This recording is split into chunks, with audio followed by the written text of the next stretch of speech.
I have been obsessed with paintings and art and visual creative media for as long as I can remember. I've loved the fact that you could create things, you could draw things, paint things, mold things, sculpt things, just sort of create things from nothing. Whether it's using paint, cloth, paper, wood, literally anything, you could turn it into something. I recently found work from a mixed media artist called Cheung. He has this series called Tulip Book, and he has another series called Tulip Mania, where he uses newspaper and acrylic. Newspaper as the primary material for his canvas and acrylic as his medium. He's doing this because he's inspired not only by the aesthetic appeal, but in direct reference to the tulip bubble or tulip mania, which was a period of time during the Dutch Golden Age when contract prices for some bulbs of tulip reached incredibly high levels. And that major acceleration started in 1634 before it dramatically collapsed in 1637. Cheung paints tulips over the stock market section of newspapers. What I want to discuss is multimedia and mixed media and how people come about things, how people collaborate with these things. Mixed media art is distinguished from multimedia art, combining visual art with other visual or non-visual elements. This can include things like animation, dance, motion graphics, music, literature, drama, pretty much anything audio-visual. The examples I'm showing here are predominantly music videos, all using more than one type of media, but you can consider any type of visual media with additional elements to be using a multimedia approach, whether these elements are right in front of you, such as some of the ones I'm showing here, or not. You can often make the assumption that more than one creative department has contributed to what you are seeing right here and right now.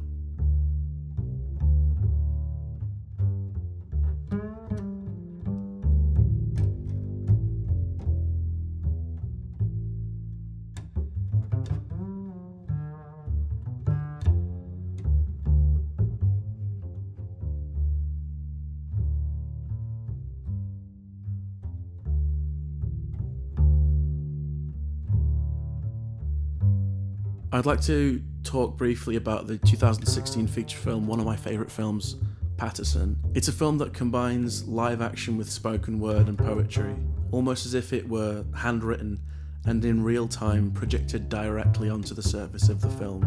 This is inspired work that I've done as a university student. After a stilted confession, a reluctant acceptance, appearances change, an expectation to perform, a hesitation on the precipice of the unknown. Actually, due to the fact that one of my tutors recommended this film to me after myself and my friend had come up with quite an ambitious concept. So the poet Ron Padgett provides the poems attributed to the character Paterson.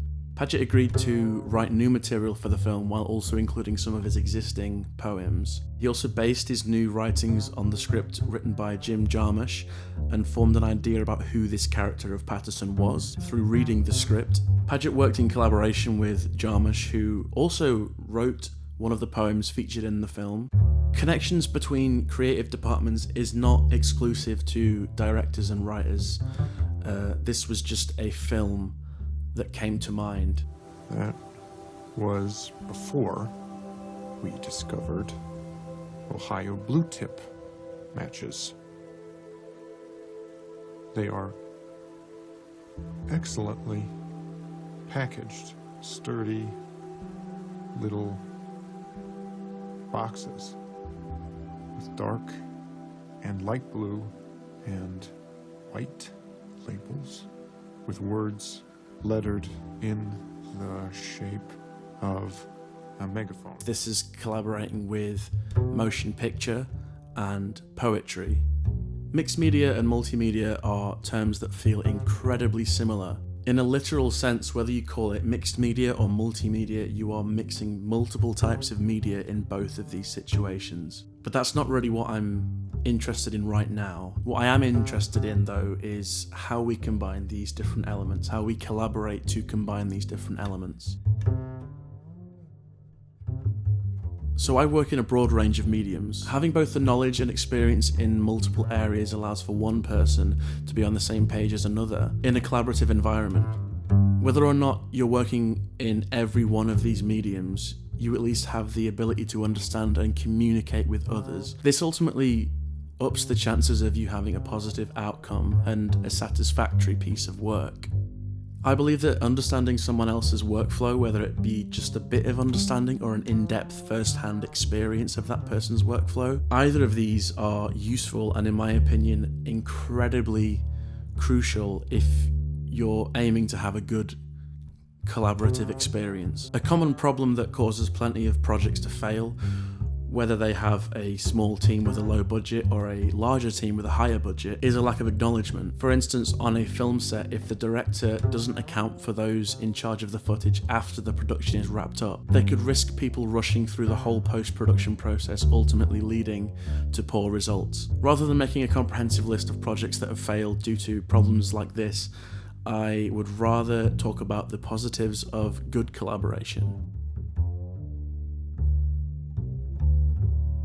Not that long ago, I directed a short performance film with a performing arts student at my uni. I knew enough about directing to direct, and I was fully prepared to be heavily involved in the post-production side of the film, but I also had a lot of previous experience in performing arts. This allowed me to have clear conversations with the performer, meaning we were consistently on the same page. I could speak as an experienced performer while also working with my production team to actually produce the film. This doesn't mean previous experience is always necessary, but prior research is guaranteed to give you and your collaborator a much more comfortable time working together.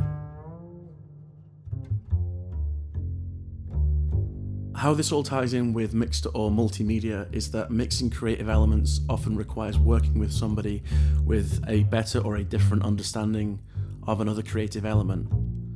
I fully respect those who work independently using and understanding multiple mediums, but using that knowledge and skill to collaborate with someone else would allow for another perspective and the potential to produce something completely different.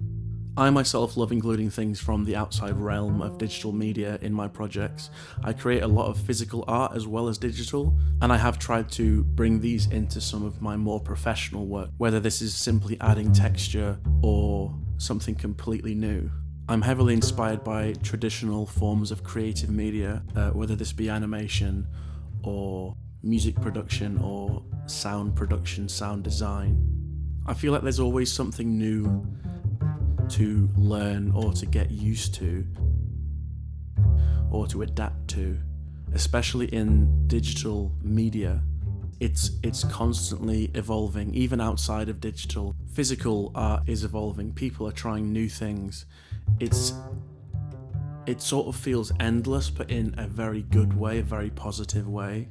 I feel like one of my favourite things about growing as an artist is learning and adapting to new things, learning from other artists, seeing how other people do things, and being inspired by that to create more projects, to create more pieces of work, and to essentially just keep going.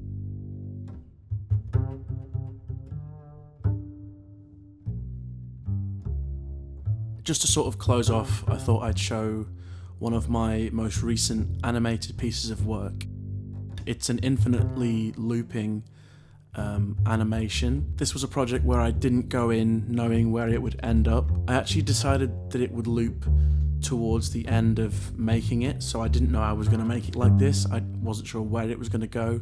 I just opened up the software that I used to animate with, used my digital pen tablet, and just started drawing, and it turned into this thing that it's this animation that looks very fluid. I'm not 100% sure if it actually means anything, it just kind of looks cool, but I thought I would end with this because it's my most recent piece of work, and it's the result of years and years of inspiration from different animators, different artists. I'm expressing how incredible it is that you can present yourself a blank sheet or just a blank page, whether it's digital, physical, whether it's in terms of audio, whether it's in terms of visuals, and you can just start creating something.